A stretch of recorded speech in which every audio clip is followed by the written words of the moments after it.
10वीं की हिंदी का पाठ 7 है, क्षितिज भाग 2 का पाठ 7 है और नेताजी का चश्मा स्वयं प्रकाश ने लिखा है। और इसके महत्वपूर्ण प्रश्न है, ये 6 या 7 महत्वपूर्ण प्रश्न है, इनको कर लेना। अगर इस चैप्टर से प्रश्न पूछा जाएगा तो इनमें से ही आएगा। और इतना मैं पक्का कह देता हूँ कि इस वर्ष इस चैप्टर से प्रश्न पक्का आना है, पक्का तो पक्का आना है, बाद में पेपर मैच कर लेना। तो इसका पहला ही प्रश्न है तुम्हारा कि सेनानी ना होते हुए भी चश्मे वाले को कैप्टन क्यों कहते थे?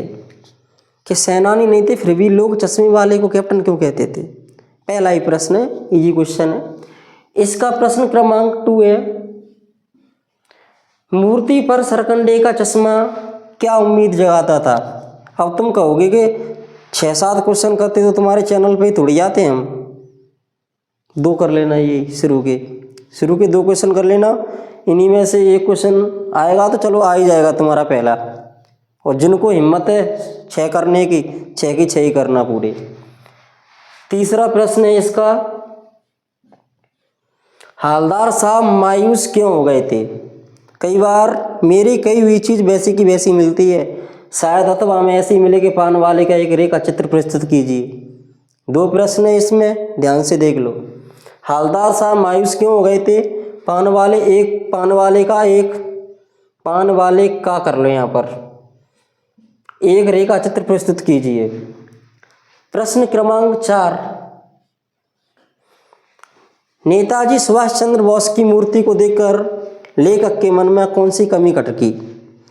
अगर तुमने पाठ पढ़ा है तो तुम्हें क्वेश्चन लिख सकते हो आराम से, अगर तुम्हें हिंदी अच्छे से लिखना आती है तब, नहीं तो रटते रहो। प्रश्न क्रमांक 5, कैप्टन बार बार मूर्ति पर चश्मा क्यों लगा देता था? तो ये भी क्वेश्चन छोटा सा ही है, 2 लाइन का, 3 लाइन का, और 30 शब्द में आते हैं तो 3-3 लाइन के काफ़ी होते हैं। तो 10 शब्द की 1 लाइन लिखो तो एवरेज लगता है तुम्हारा 3 लाइन का। कैप्टन की मृत्यु का समाचार देते समय पान वाला उदास क्यों हो गया? तो ये तुम्हारे 6 या 7 प्रश्न मान के चलो, इनमें से बाहर नहीं जाएगा। यदि तुम्हें इससे पहले की यूनिट चाहिए कि इनके पहले के पार्ट के हमें महत्वपूर्ण प्रश्न कहाँ से लगाएं, तो चैनल में जाओ, वहाँ प्लेलिस्ट डलिए और प्लेलिस्ट में तुम्हें प्रत्येक सब्जेक्ट के हिंदी और इंग्लिश मीडियम के इम्पोर्टेंट क्वेश्चन मिल जाएंगे 2024-25 के लिए। और तुम्हें वो ऑब्जेक्टिव टाइप की रिवीजन चाहिए कि ऑब्जेक्टिव भी हमारे 30 मार्क्स के आते हैं एमपी बोर्ड में। ऑब्जेक्टिव तो हमारा आधा सिलेबस तो ऑब्जेक्टिव में ही गया, ऑब्जेक्टिव कहाँ से लगाएं?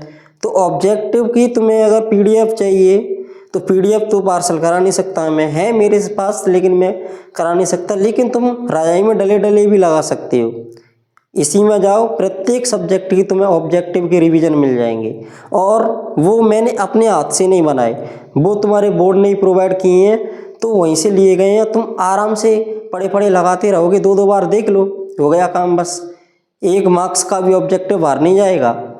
और ध्यान से पढ़ते रहो, ये टिक करके पढ़ना, जैसे हर बार बोलता हूँ मैं कि तुम डले बस देख ली, हो गया काम। फिर कहेंगे